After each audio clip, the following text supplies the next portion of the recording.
Welcome to LOA Today. I'm Walt Thiessen here with life coach Cindy Chavez. Today is Wednesday. It's June the 19th, 2019, and it is 4 p.m. in New York, 1 p.m. in Los Angeles, 9 p.m. in London, and 6 a.m. in Sydney, Australia. But wherever you are in the world, thank you for joining us for another episode of LOA Today, your daily dose of happy, and happy Neville Day, because we are talking about Neville Goddard, as we do every Wednesday. And Cindy, I always look forward to it like you do. I know you look forward to it. It's like a break in the week, right? Yeah, it is. It is. And it's always good. And I love Neville. And you know, it's funny. It's a little selfish, but it's an hour that I get to focus on Neville that I might not have done this week if I wasn't true out for the podcast, right? It's true. Yeah. I was thinking about something along that line. I was noticing recently that in Facebook, there are a lot of groups about Neville Goddard, about Abraham Hicks, just general law of attraction. There's all kinds of groups like that. And yet, as I think about it, very rarely do the Neville groups talk about Neville.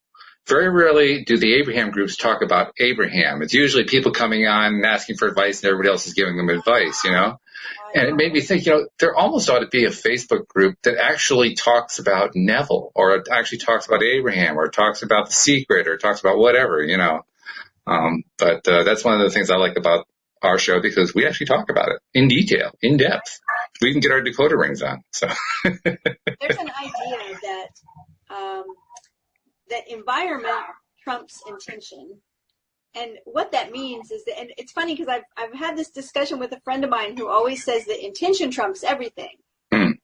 So it sounds like those ideas are at odds with each other. But what she's really saying is that if you have an intention, and your intention is strong enough and focused enough, then nothing else really matters. You will be able to get there, right? And so I agree with that. But the part about environment trumping intention is saying that even if you have an intention, if your environment doesn't support it, then it's not likely that it'll happen.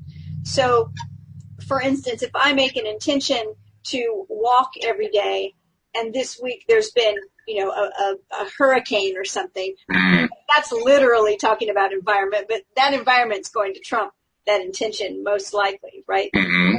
So if I have an intention that every week I'm going to spend at least an hour reading Neville, but then I crowd my schedule with so many other things that, and I don't have a good place to read or whatever, then that environment that I've created for myself is going to kind of trump that one intention.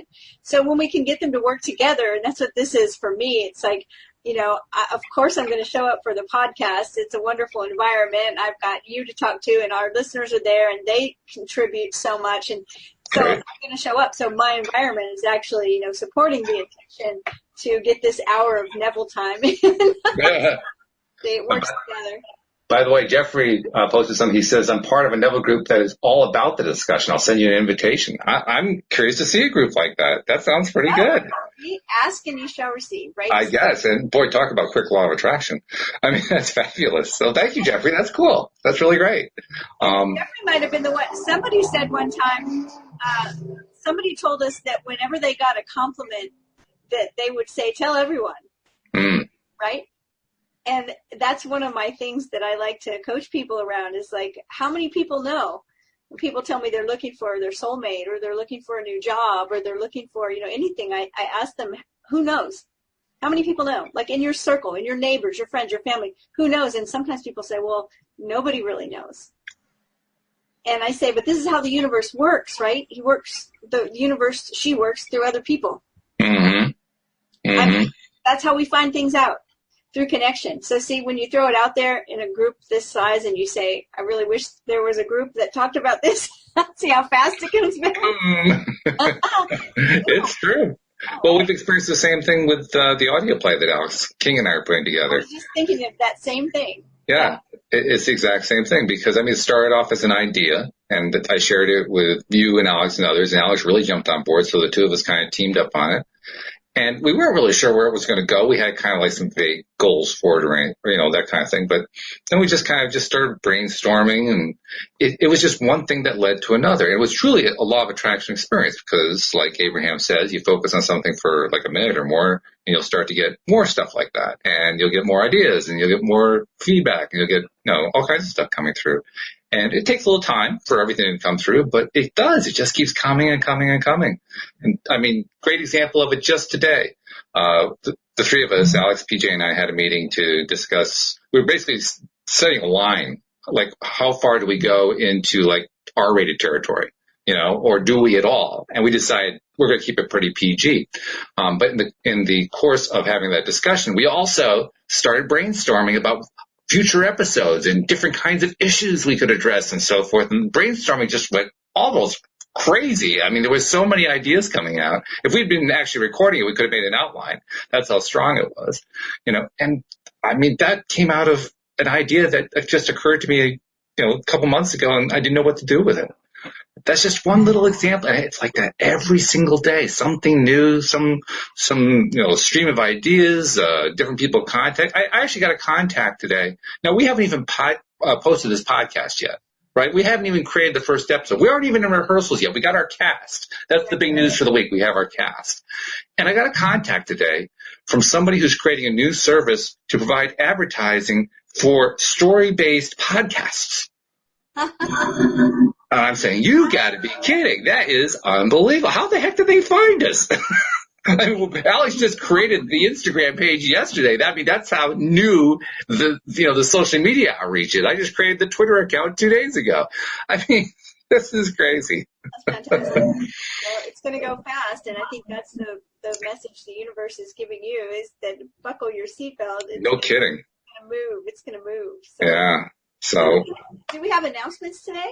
We do. Let's get those done, and we can dive into Neville and Prayer, the Art of Believing, the last chapter. But, of course, the main announcement is always the same one, which is if you're not yet a subscriber, what are you waiting for? We've got 5 good shows a week. Everyone's different. Everyone's on a different topic. Everyone's got different co-hosts, or I've got different co-hosts every time.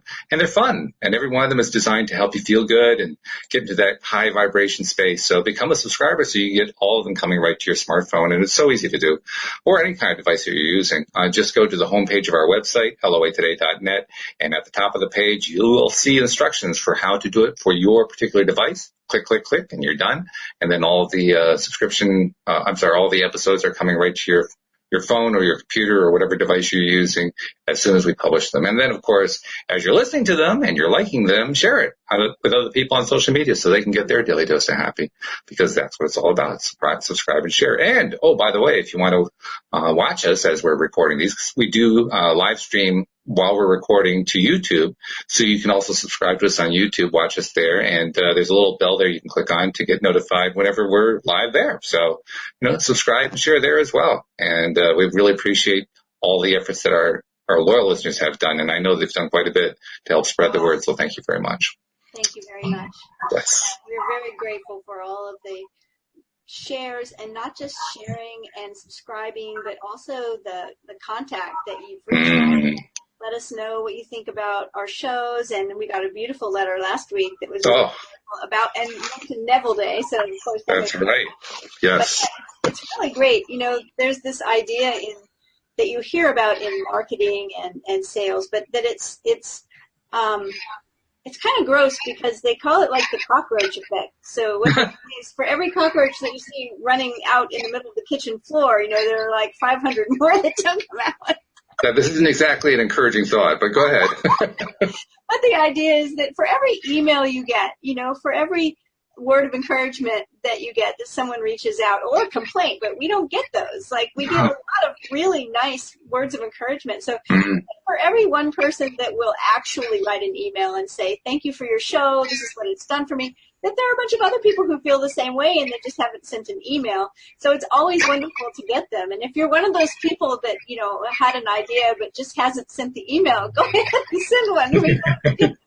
And we assure you, we do not think of you as cockroaches. Just want to make that clear. Not.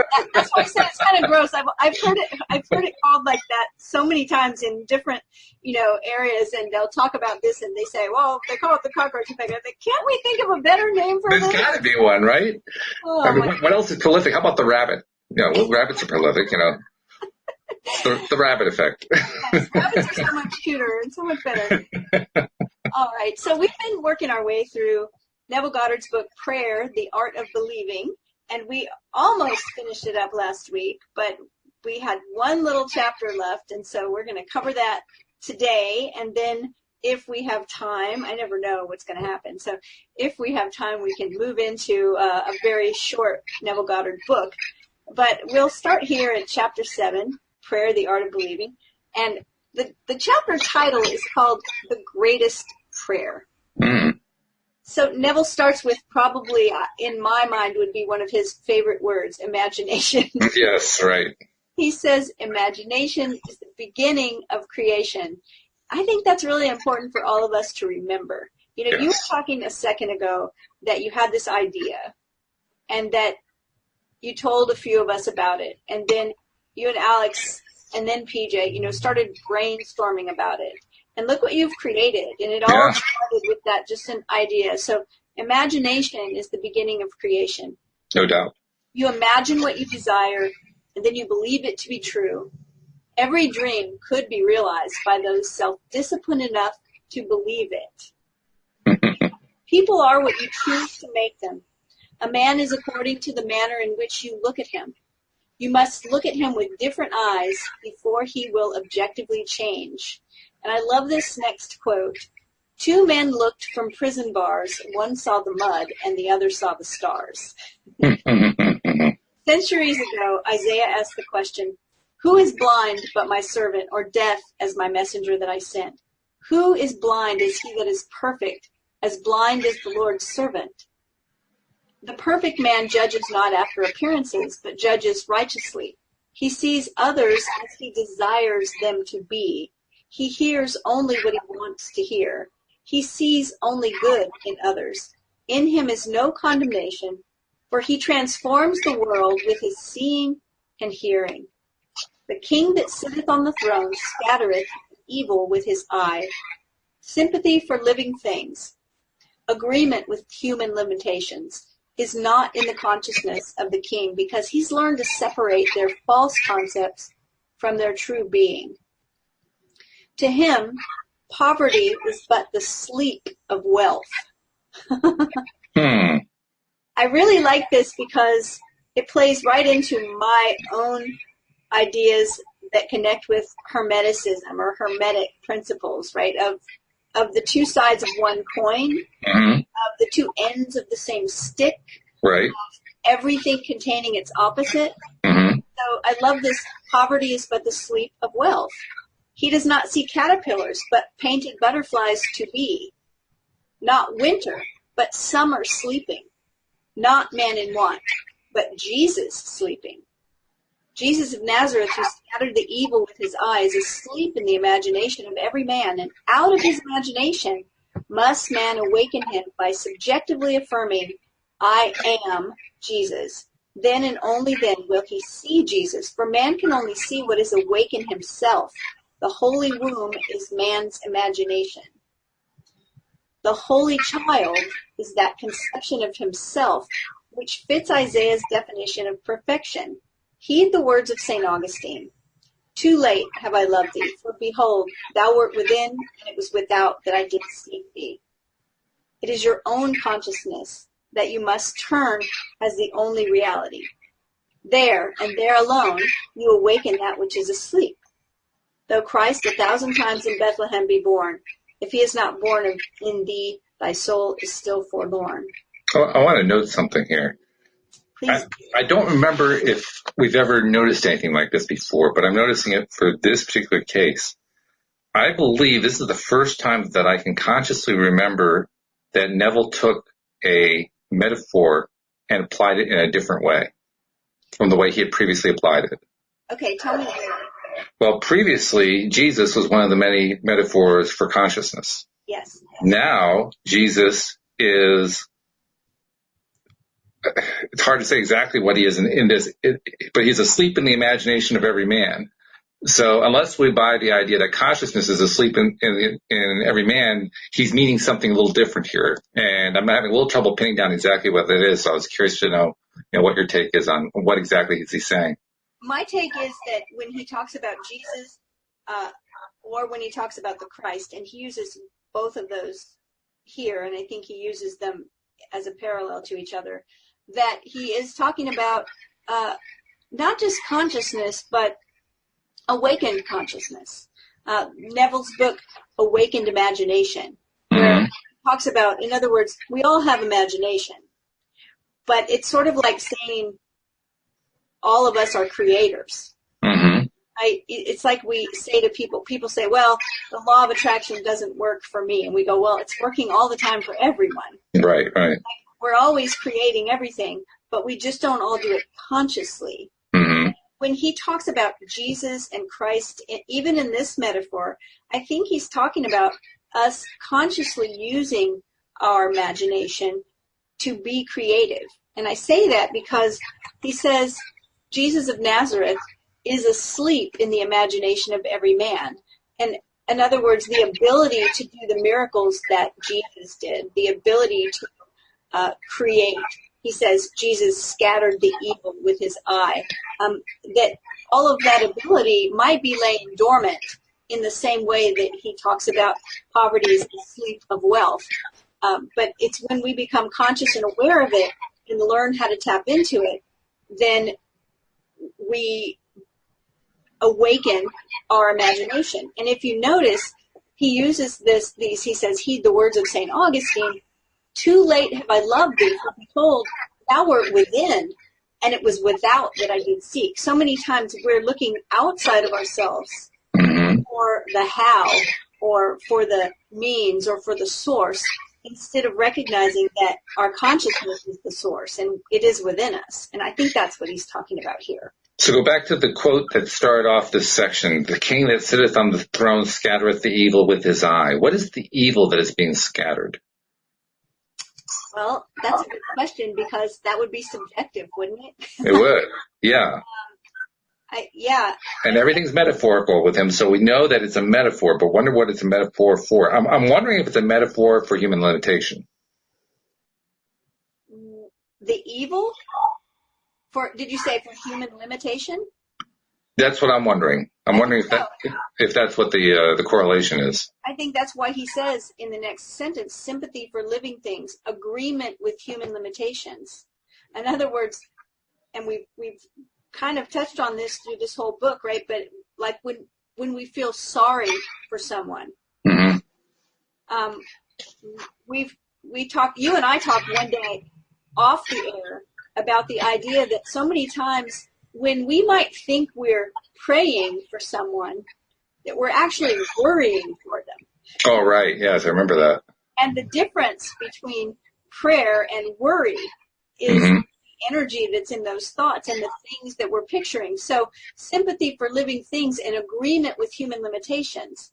Like when I think of someone I love that's maybe struggling, and if I fall into their story that nothing's working out for them and that they're so limited, and even with my best intentions of love and compassion, if my thought process is going on and on about, oh, poor them, I'm really not doing them any good. Not really, no. You're doing a nice job of worrying, but... I heard someone say once, worrying is like praying for what you don't want. That's right. Yeah, that's exactly what it is. Yeah. We don't necessarily think about it that way, but when you add it all up, I mean, what does worry feel like? Does it feel good? Most people wouldn't say it feels terribly good. They would say it feels, pretty uncomfortable.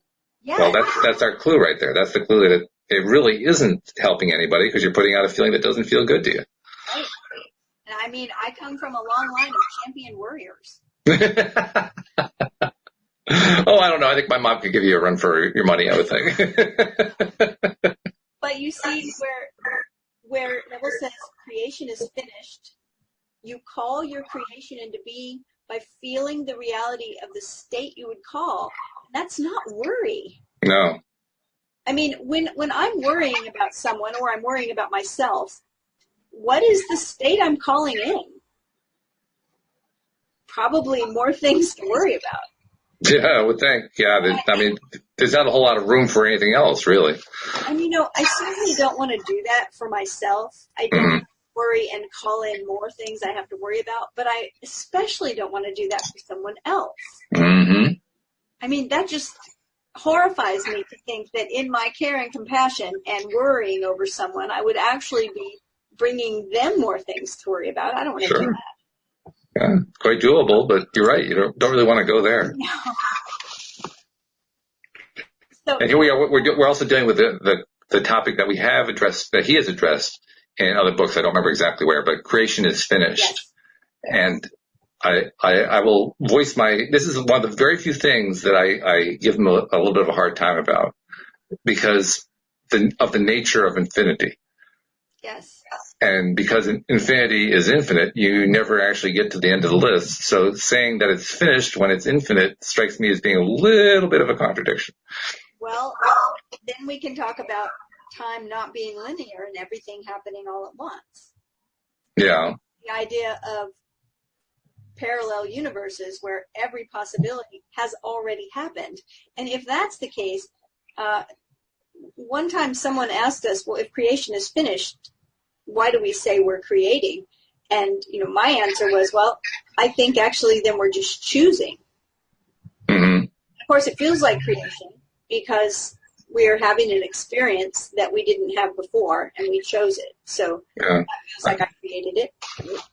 I think it's a little bit problematic. I understand why he's saying it, but I think it's a little bit problematic. And my response is creation's never finished. Creation goes on, and that's not a weakness. That's actually a strength, because that's what's so cool about the fact that we, not only that we keep going, that we're infinite beings, that we don't die and then life is done and we're all over and we never exist ever again. And we continue, and we're part of a continuum of source energy, and that continues and continues and continues. To me, that is not just a great argument for creation being unfinished and continuing, but wow, that's why it's so cool to continue, because we're just creating and creating and creating and creating and creating. Yeah, and I think that I understand what he's saying, especially because remember he's using all of these verses from the Christian Bible. Mm-hmm. So he's going back to like God saying it is finished, creation is finished, whatever. But I still think that I think that the thing that seems to be contradictory may be only because of our perception, which is so limited. It could be. As humans, because we really, like, I say it all the time and I still can't completely fathom it, that time isn't linear. Because I see everything as having a before and an after. Mm-hmm. But science keeps saying to us, no, we keep proving that time is not linear. Everything has happened all at once, which is kind of mind-blowing. So I'm not sure, but I do perceive that creation continues and that we continue to create. And like you said, that things are infinite and continue to unfold and unfold and unfold. So that is cool. Yeah. I mean, it's not that terribly important a point. I just noted because it's one of the very few times where I've actually taken Neville, to task. Like, I'm not sure I agree with that, because I agree with everything else. But it's totally fine. Like, I was doing an interview with someone, and before the interview, they said to me, we were discussing kind of the outline, and when we got to one part, they said, no, I think that we're going to disagree on this. And I said, great. Right? Like, yeah. Life is full of potentials and possibilities, and I think it's wonderful to have different ideas and to be able to introduce different ideas. So it's like, no, I think it's a good thing that I actually don't want to find myself in a place where I agree with 100% of everything someone says. Right. Like I agree with everything Neville says. That's almost scary to me. Mm-hmm. So there's this sweet spot where I find a teacher or an author and I'm really just nodding my head and really getting into it because I'm just agreeing with everything they're saying, and that's really sweet. Mm-hmm. Hopefully, though, there comes a few ideas that I go, I don't know, because I don't want to be in that place where I think you're right. To me, that pushes over into that fundamentalist place, right? Yes. Where all of a sudden, someone can say nothing wrong, and it's like, to me, I'd rather be able to disagree with a few things. Sure. I agree that we should disagree. In fact, isn't that what the Abraham message is about contrast? Isn't that what the purpose of contrast is? To create different ideas and to have different experiences where we aren't in agreement all the time. I think it was on Tuesday, Alex and Bill G and I had a conversation that included discussing the concept of twin flames and what was the difference between twin flames and soulmates and so forth. And so I was learning it from the perspective of the one he learned from Robert Detzler, who is one of the founders of SRT. And in the way he explained it, I could understand what his definitions were. They kind of made sense. And in his definition, the twin flames were two souls who were together near the very beginning of creation. So if you kind of work up the hierarchy to where the original Godhead was, the twin flames were like right near the top of that hierarchy when they were right next to each other. And because of that, they are very, very similar. And so that becomes the big desire. Oh, wow, it's such a powerful relationship when you're having a relationship with a twin flame and so on and so forth. And that's all fine and good. There's nothing wrong with that. But by the same token, the whole Godhead idea came about in order to create different ideas. Right. And to create different beings and different ways of living and so forth. So even if you buy into the Detzler approach, well, what's wrong with being with people and, further out on the I don't know what to call it, the explosion, the spreading of source energy. Why not be out on that end too? What's wrong with that? Because that's where the most contrast is.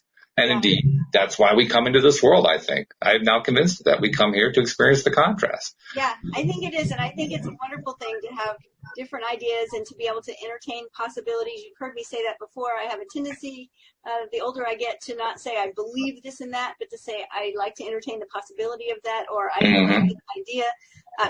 You mentioned twin flames. There's the whole notion of twin flames comes out of a part of Plato's Symposium, narrated by Aristophanes, and he was a comedian that was famous for his plays that involved people having sex with donkeys. Right? So in the not something I read a lot of, I have to admit. But well, so in the original context, that whole idea of twin flames was kind of a crude joke.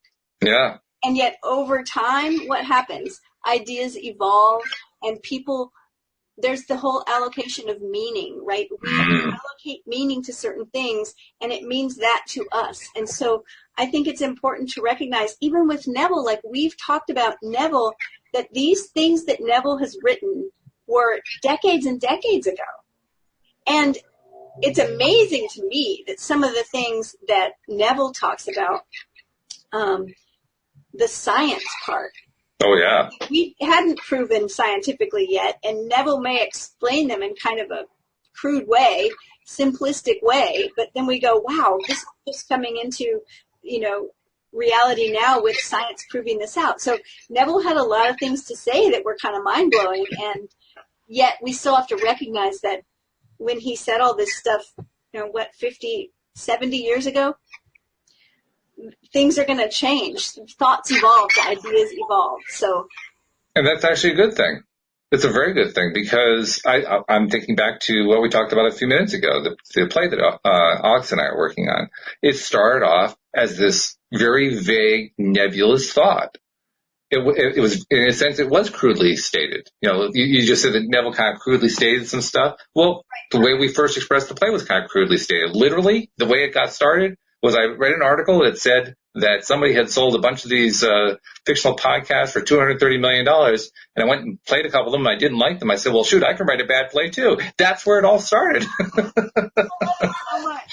I love it because I remember the day you told me that. You were like, right. Listen, I didn't think they were that great. Like, we can do this. This is not.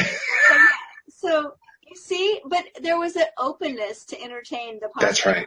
Well, and that's what is important. So, yeah, I agree with you. Anything Neville says or not, it's worth listening to and entertaining and seeing what we think about the idea. All right, so we're about halfway through the chapter. Okay. And halfway through the show. How appropriate, right? All right. So Neville says a mood attracts its affinities. Now, this is going to be really interesting. I want to hear your thoughts on it, because he says a mood attracts its affinities, but it does not create what it attracts. So we've got a difference here. Neville's making a differentiation between attraction and creation. He's saying our mood attracts its affinities, but it does not create what it attracts. As sleep is called by feeling, I am sleepy, so too is Jesus Christ called by the feeling, I am Jesus Christ. Man sees only himself. Nothing befalls man that is not the nature of himself. People emerge out of the mass betraying their close affinity to your moods as they are engendered. You meet them seemingly by accident, but find they are intimates of your moods. Because your moods continually externalize themselves, you could prophesy from your moods that you, without search, would soon meet certain characters and encounter certain conditions. Therefore, call the perfect one into being by living in the feeling, I am Christ. For Christ is the one concept of self, in which can be seen the unveiled realities of eternity. So, to simplify this a little bit, Neville is just pointing out that we attract the energy that we're putting out. He's calling it a mood, and I think that this is really clear that he says, because your moods continually externalize themselves, you could prophesy from your moods who you would meet next. So, if we are a person that is angry all the time or sad all the time, we'll begin to meet other people that are having the same experiences that we are, at least emotionally. Mm-hmm. And that's very true. If you've ever stood in a grocery line and heard somebody start complaining about the weather, about the grocery line moving too slow, about the price of gas, whatever, people will start chiming in. Mm-hmm. And I've had that happen several times where I've been the quiet one because I didn't really want to chime in, but I thought, oh my gosh, all these people are really, really ready to hop on the bandwagon. That's true. Right? That happens a lot too. Yeah. That one sentence, I think you're right, is very worth pointing out. A mood attracts its affinities, but it does not create what it attracts. And I think the word mood is very specifically chosen by Neville. The reason I say that is the next sentence says, asleep is called by feeling, I am sleepy. So too is Jesus Christ called by the feeling, I am Jesus Christ. Mm-hmm. What Neville's doing here, and I've seen this in a lot of Neville followers, they make the same differentiation. They differentiate between thought and feeling, and they say that they are separate. So that's why they use the word mood. The idea is you can have a mood without having any thoughts going on. Okay. And by the way, you and I understand law of attraction is the combination of thought and feeling that is what does the creating. My own view is a little bit more along the lines of what Abraham teaches. And the way I would express it is if you hold a mood long enough, or if you hold a thought long enough, you will get a corresponding thought to go with the mood, or a corresponding mood to go with the thought. They don't stay separate. Generally speaking, our thoughts create our moods or feelings. So in other words, we have a circumstance, and that circumstance produces a thought, story we're telling about it. And that thought, that story we're telling, creates a feeling. That feeling then goes on to produce sometimes an action that we take, and that action produces a result. So there is a flow to how that works. And generally speaking, when we're feeling angry, we're feeling sad, we're feeling happy, it's because of some story that we've got going on, or a thought. It's because of a thought. It's because what we just talked about the allocation of meaning. We give meaning to certain things, right? And sometimes, and you and I have had this discussion before, sometimes we miss the mark so bad. Oh, yeah. Right? Like someone seems short with us, and then we go off thinking in our head that person's angry with us, they don't like us, they think we're blah, blah, blah, and we create this whole big story, and then we find out later because they say, oh, sorry if I was short with you today, I had this terrible thing happen to me this morning, and it wasn't you, and oh. Yeah, right? Oops. Off with a big story in our head that produced what? It produced a feeling. I feel so confused, or I feel sad, or I feel whatever, that this person, doesn't like me anymore, or whatever it is, when none of it was even true. So I think I'm trying to think of a situation where the feeling would come first, but I don't really see that happening. It's almost a chicken or egg question, because I can lay out a scenario in which the mood comes first. But I could also conceive how there was a thought before that even though we kind of drew the line of where the mood started. And similarly, I could draw out a scenario where, well, the thought came first, but there was also a mood before it. They're continuous. It's not like any of us way back and say, there's where the original one happened. It was that one right there. There's a continuity to it. And I think there's a good reason for it. The reason, in my mind anyway, is feeling, we often describe that as being the power behind the thought. Yes. It's the energy. It's the energy energizing, doing its energetic thing. And the thought is more like the focusing part of it. So you have focusing energy. Okay, well, that's going to do certain things. Regardless of whether you start by by noticing the energy first, or you start by noticing the focusing first, one way or another, you're going to get to this synergy of the two working together. And I really think it's our stories that create our experience. Yeah, sure. And I say that for a specific reason, and that is, Neville says our consciousness is what's creating, right? In other words, I like that he says your mood attracts its affinities, but it doesn't create, right? It's not my sadness or my happiness that's creating something. Mm-hmm. It's my imagination, my subconscious, my consciousness. I'm consciously creating. It's my thoughts. It's my story. Why do I say story instead of thoughts? Because, yes, I will say I agree with the idea that thoughts create things.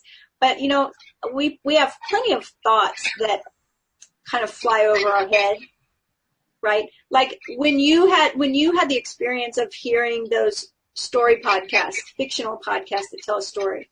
Right. If you never would have thought about it again after that day, and you just went on and didn't have a thought about it, and we do this a lot, right? Plenty of times we hear about something and never think about it again. Exactly. I believe that you would have found yourself creating this thing. I don't, but it became a story that you were telling. That's right. First story was, I can do this, right? And then you started brainstorming, and then it became a bigger story of, hey, we're going to do this. And I think that's why I like to say that our stories, because they're thoughts that we tell over and over again. And they're often also thoughts that we think so much that they become words.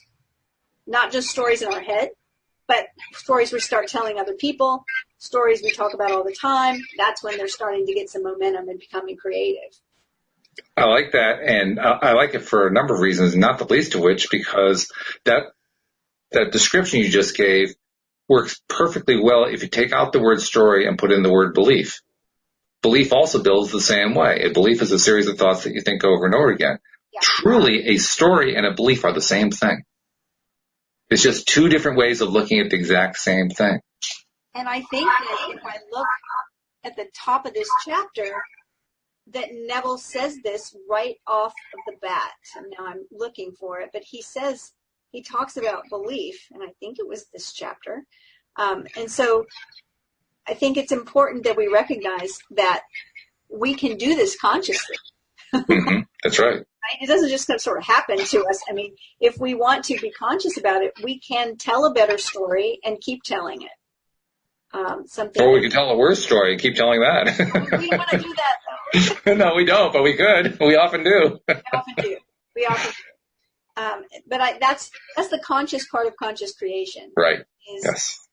Is choosing those ideas consciously. So choices and preferences. Neville goes on to say, our behavior is influenced by our subconscious assumption respecting our own social and intellectual rank and that of the one we are addressing. Let us seek for and evoke greatest rank, and the noblest of all is that which disrobes man of his morality and clothes him with uncurbed immortal glory. That's quite a phrase. I like that he says uncurbed. I think that's really humorous for some reason. Yeah. It's nice to know he has a sense of humor. I don't know if that was humor or not, or maybe just for the time. I think it was lighthearted. Let's put it that way. It may not have been intended to make you laugh, ha ha, but I think it was deliberately lighthearted. Yeah. He says, let us assume the feeling, and he talked about this a minute ago. He says about the mood, right? The mood, he said, the feeling I am sleepy, so too is Jesus Christ called by the feeling I am Jesus Christ. Yeah. Here, let us assume the feeling, I am Christ, and our whole behavior will subtly and unconsciously change in accordance with the assumption. So I want to talk about that for a minute, because I think about Neville saying, this is you. You are the one that creates your reality. You are Christ. I am. He talks about that affirmation. And so many times when we talk about affirmations, people will say they have a hard time with certain affirmations because they don't feel like the truth. Right? So we talk about this a lot. Like, well, I look in the mirror and I say, I have a happy, slender body, but I don't feel slender. Or I look at my bank account and I'm trying to say I am wealthy and abundant, but I don't feel wealthy and abundant because I have all these bills that need to be paid and I don't know where the money's coming from, on and on. So these I am kind of statements, which sometimes I try to help people out by tweaking a little bit by saying, I'm in the process of becoming abundant. I'm in the process, or I'm learning to be abundant. But what do you make of this? With Neville telling us, assume the feeling, I am Christ. That seems like it might be a jump for some of us. Well, it is. But by the same token, when we look at our Neville decoder ring, we recognize that Christ is the equivalent of consciousness. So do a word substitution. Therefore, let us assume the feeling, I am conscious, or I am consciousness, until our conscious claims becomes our subconscious assumption. Now, all of a sudden, it makes a whole lot easier sense for us here in the 21st century. Yes, but I still want to go back to the feeling of it. Okay.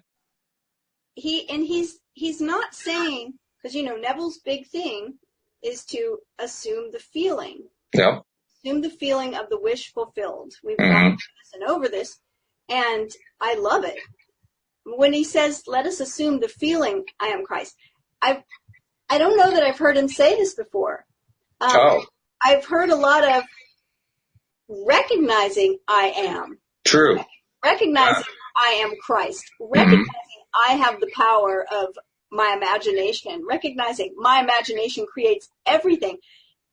But now we're getting to, assume the feeling of the wish fulfilled. We've talked about assuming that the thing we want has already come to pass. How will that feel? But now we're getting into, let us assume the feeling, I am Christ, and I'm kind of scratching my head. I'm going, well, what does that feel like? Oh, well, let me tell you what I think that is. Yeah. Breaking it down, Christ equals consciousness. I am is the initial statement. He made a big deal about that, particularly in Feeling is the Secret, I think it was. Yes. And that this is where all creation begins. It begins with the idea I am. Right. So I am Christ. I am consciousness. He's talking about the very initial stage of creating. Okay. And so now what is the feeling that's associated with that? Well, to me, it's the feeling of being alive. I was just going to say freedom. Yeah. Okay. I can go with that. It's like, wow, I am. And I feel that I am. I know what I feel like. I mean, I may have a hard time putting that into other words, but I know what I feel like. And I imagine you very much know what you feel like, and all of our listeners know what they feel like, because we know what it's like to be conscious. We experience consciousness. We do it every single day. We may not use the conscious faculty we have as often as we could, but we know what it feels like, and it feels pretty darn good. Well, I think it just hit me when you were talking. I thought, oh, wait, and I had the sense of what freedom feels like, that if I can assume the feeling, I am Christ, and what he said before, uncurbed immortal glory. Yeah, that's right. I will recognize that I'm not limited. I think that's where the word freedom popped into my head, because that unlimited potential, that potential to create whatever I want, that has to be part of the feeling of I am Christ. It's the same feeling that occurs anytime that we are about to try some new activity for the first time, or we're creating an audio play, and we're creating a thin air. Like, let's create an audio play, and we'll just make it about such and such, At that very beginning, there's a feeling of anticipation and hopefulness and doubt and concern and excitement, and it's like this great big ball of feelings and energies, and some of them can seem even contradictory, but it's just this feeling, this gigantic feeling that keeps growing the more that you focus on it. And that's what I think he's describing, that there is a definite feeling associated with an idea as it takes shape. Well, I've often likened that to the feeling we get when we're brainstorming. Mm-hmm. Everything is still in the metaphysical realm, right? It's that realm of thoughts and ideas, hopes, dreams, wishes. There's no physicality to it yet. There's no weight to it yet. So it's very light. Yes. And it's a feeling that's very free because it's so light, and all these ideas start, bubbling up, and it's wonderful. People get excited in brainstorming sessions because it feels like the sky's the limit. And part of that is because it's still very light. Mm-hmm. There's nothing weighing it down. Now, right. when we start to bring it into reality, and the computer crashes, and the person doesn't call us back, or, physical reality, and that's kind of what there's an author, Maria Nemeth, she referred to that as trouble at the border, right? It's like the border between the metaphysical and the physical. Sometimes that's where things start taking on weight and they get heavier. But I think if we can follow what Neville's saying and keep the feeling in that place we talked about, that you're talking about, the beginning of things, that light, metaphysical, airy, dreamy, happy, hopeful, wishing place, if we can keep the feeling there and assume that feeling even as we're moving the thing into the physical, mm-hmm. then we will have a whole lot of power there to create what we want. No doubt. I agree completely. Yeah. And in fact, I would say if you wanted to put the idea of deliberate creation or conscious creation in a particular place in the sequence of things, that's it right there. That's the cusp of it right there where everything's possible. Right. That is where deliberate creation happens when you're doing it deliberately. That's where it all happens. Well, and that's that place where we want to check our alignment. Mm-hmm. We talked about this before, how many times we barge right into creating something without that, and then down the road we're like, oh, this is getting hard. I think yeah, right. my alignment. It's like you check alignment first. We got to check it in the beginning. Jeffrey raised a couple interesting questions here, and I want to bring them up before we move on because we're finishing this book here. He says, if we can assume that feeling of Christ, can we also manifest the gifts that he had? Yeah. Or can we create our gifts, therefore creating something that isn't Christ, but with Christ-like powers? I mean, I think so. I think that is why we have the stories about the miracles, because that's where they came from. They came out of consciousness. And, if you are a Christian, or if you're someone who just can entertain the reality of what the Christian Bible says, what is it recorded that Jesus said, you will do even greater works than I have done? Yeah. If you believe, like if you have this level of consciousness. So in the energy work that I do, explaining the levels of energy, there are 7 levels of energy. That bottom level is victim energy. That's when you're in that place where you feel like everything sucks, nothing's working out, this is terrible, it's never going to go right. And we've all been there, believe me. Oh, yes. We've been there. I'm raising my hand. We've all been there. But the levels move up and up.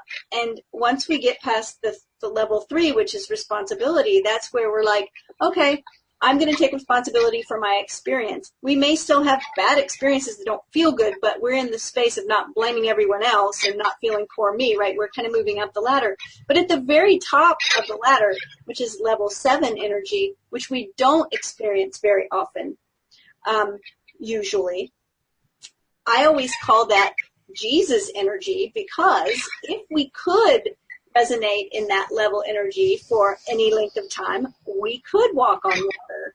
We could turn water into wine. We could heal people. And when we do have experiences where we see miraculous healings and when we see miracles happen, we are experiencing that level of energy. And there's no limitation on that level of energy. There's no weight. There's no heaviness like we feel when think how heavy it is when you're at that bottom place, when you've hit the bottom and you're nothing's ever going to be right again. It's right. Heavy, right? And so, yeah, I think, Jeffrey, you hit the nail on the head. Absolutely. If we can, and I don't think we have to be a Christian or believe, making air quotes, in Jesus or, any of that to experience that level of energy. It's just a level of consciousness. And I believe that, the teachers will say Jesus was operating in that level of consciousness. And so were many other, masters and rabbis and teachers and healers, and so are people today. We experience it today. As you were talking there, it made me think about something I was reading, and you see this kind of thing, a lot of people posting about this, complaining that law of attraction doesn't work or it doesn't work for them or something along that line. And inevitably, the first thought that goes to my mind is they're thinking about this stuff in terms of what I call the magic wand. They're thinking about it in terms of some amazing, miraculous thing that nobody could possibly explain that just kind of appears. It just kind of, appears out of thin air and so, and that sort of thing, which sounds really nice, except that it ignores a whole bunch of manifestation. Because most manifestation is much more obvious than that. Literally, you look at everything that's in your life, you manifested all of it. That to me, that's much more magical than trying to just make something out of thin air. Yeah, that would be cool, sleight of hand or whatever. But when I think about everything around me having been manifested by me in some way, it blows my mind. Yeah. That's far more miraculous than creating something out of thin air from my perspective. But from the perspective of someone learning this stuff for the first time, they think about that thing, appearing out of thin air. Right. I remember the day that I had that sort of aha moment of that I didn't just manifest, consciously the things I set out to manifest. And yes, they came to pass, but I manifested everything in my experience, even the really crappy stuff. Yeah. And what was I thinking? and then I came to the place where I thought, oh my goodness, like if I manifested all of this stuff I don't like, I can manifest a bunch of stuff I do like. Yes. Yeah, and it was like, that's it. Yes. Yes. Right. That's like the Holy Grail. And that's the other part of it. The people who get worked up about, well, this stuff doesn't work for me, and they're looking for the magic stuff out of thin air, and they're skipping the rest of the manifestation. They also are the ones who will most often, and I'm drawing kind of a broad brush here, so it's a little bit stereotypical what I'm saying, but there is this similar tendency to kind of assume that if it doesn't appear quickly and it doesn't appear the way I want to, it doesn't work. And by the same token, when it does work, it's accidental. Mm-hmm. And if it's something that I didn't want, well, now you're blaming me for it. Right. And if it's something that I don't like so much, then, well, that's not my responsibility. It just turns into this great big snowball of, I don't want to be the creator. So if you see where that energy is, it's still at the bottom. Yeah. It's that very, very low level of energy being experienced where things just aren't working right. And we create that for some reason, right? Or for some purpose that we use later. Everything works together, but definitely, yes, is that we're still creating our experience. The day that we step up and take responsibility, which I call radical responsibility, it's not that I'm responsible for someone's bad behavior. Mm-hmm. It's not that if someone assaults me that it's my fault or that I'm responsible. But right. How I respond to it is my responsibility. Yes. What I do with it is my responsibility. I live in Louisiana, and in 2016, we had a huge flood, and we've had many hurricanes. And, there's no way that I would say, oh, this entire little town near me flooded. Everyone lost their home. Is it all their fault? No. But they choose what they do with it and how they respond to it. And everyone has different responses. So that's the place of radical responsibility, of just understanding, okay, I get to choose how I feel about this happening. I get to choose what I do next and what I do with it. So we're actually almost finished with this chapter, which wraps up the book. So I'm going to go ahead and read this last. Before, I know you want to read it, and I do want you to read it. I want to finish up one last thought here, because it's where I was going with all of that. And I like what you just said. Whenever I experience or encounter somebody who's on one of those threads. Don't blame me. I don't like this. This is not working out the way I want. I'm not getting what I want. All this kind of stuff. The thought that keeps going through my head is, you're looking at all the reasons why you don't want this. You don't want to take responsibility for this because you are determined that you're going to be powerless. Wouldn't it be so cool if you could just turn it around in your mind and say what you said and realize, whoa, the fact that I create all this stuff means I can actually create stuff that I want. Right. I can actually create stuff that I'd like. Yeah. Well, that's the leap. And that's the leap that trips people up. It trips people up a lot, but it's not that big of a leap. It's just simply recognizing if I created the stuff I didn't like, I can create the stuff that I did like. And I don't have to worry about the fact that I create stuff I didn't like. It's not that big of a deal. The big deal is, wow, look at all this stuff I can create that I do like. So a thing that helps is when you're dealing with someone that is in that place, and like I said, we've all been in that place. Yeah. It really helps sometimes to validate the way someone is feeling. Mm-hmm. And I see you do this a lot, Walt. Say, I know this is really hard for you. I know you're feeling really sad about it. I know sure. You wanted, right? To recognize that those human emotions are common to all of us, and then try to pivot to what we do want. Mm-hmm. And, we talked about this many times, too, is that pivot. It has to happen over and over and over. And sometimes I wonder if it's ever going to become natural or habit because it's just that pivot.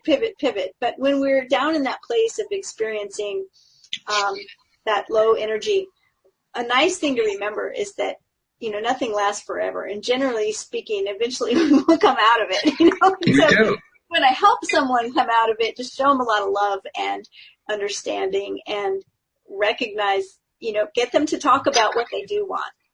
And for ourselves, I like to remind myself, I am getting better and better at it. I am doing less and less of focusing on what I don't want. I am doing more and more focusing what I do want. Exactly. And it feels good. And I feel the progress. And how cool is that? Did it take me a while before I could feel that? Absolutely it did. It took me years before I could feel that. But I finally got there. And it starts to get cool after a while. It starts to get like, yeah, this is great stuff. Yeah. All right, let's see if we can get through this paragraph so we can say we've wrapped up this book. That's right. All right. Our subconscious assumptions continually externalize themselves that others may consciously see us as we subconsciously see ourselves and tell us by their actions what we have subconsciously assumed of ourselves to be. I find this to be really true. Sometimes it's a lot easier for us to see what's going on with someone than for them to see it. And it's so much easier for someone to just know where I'm at because I have a tendency to not pay attention sometimes, right? We get caught up in our own little story. So Neville says, therefore, let us assume the feeling, I am Christ, until our conscious claim becomes our subconscious assumption that we all with open face, beholding as in a glass or a mirror, the glory of the Lord are changed into the same image from glory to glory. Let God awake and his enemies be destroyed. There's no greater prayer for man. So I really like this one part where he says, we all with open face beholding. In other words, when you look in the mirror, you want to see the glory of God or the Creator. When you look into the mirror, we talk about mirror work a lot. Mm-hmm. That's got to be the greatest thing is that when you look at yourself in the mirror, you see someone powerful. Yes. Someone who's able to create their own reality. You see someone who's loved by you. You see someone who you're proud of. Mm-hmm. Someone who you care greatly about when you look in the mirror. That's my wish for everyone is that when they look into the mirror, they smile because they're seeing a friend, an old friend that they've been with forever, that they care so much about, that they're so proud of, that they're so happy to be with, and that they see as a powerful person who can create their own reality. That's exactly why you do mirror work, because if you keep doing it over and over and over again, that's exactly where you get to. Yes. Yeah, that's the cool part. By the way, I like the little phrase there, from the same image from glory to glory. He's using the word glory in my mind, he's using the word glory to describe all these little starts of creations we have that go on in our minds. And that's a great way to describe that feeling. We talked about the feeling a moment ago, the feeling of being conscious, the feeling of being in that place where you have this nascent idea and it's just starting to take hold and you follow it and you follow it and you follow it. And it's such a cool feeling. glory. It's a good word for it. That's exactly what that is. And from glory to glory, there will be more. Keep going. Yeah. Yeah. It's an endless process of just one after another after another. It's kind of like being the skier who has an endless series of hills to ski down. Very cool. Next book, but we'll save it for next time. Sounds good. Yeah, actually, well, given how long it often takes us to get through a chapter, we could spend probably the entire show on that one very short book next time. So we'll do that. No doubt we can do it if we try. I'm sure we can. But it's been great. Thank you very much. Before we go, tell people how to reach Cindy Chavez, the life coach. They can find me at cindychavez.com, CINDIECHAVEZ.com. I would love to hear from you, and I would love to help you. If you would, if you're in the market for a coach, please give me a shout out. And if you like our show, if you want to give us some ideas, say hello, whatever it is, just reach out. I'd love to hear from you. We do love hearing from our listeners. Thank you all for our loyal listeners and to our new listeners as well. We will see you all next time here on LOA Today. Goodbye, everybody.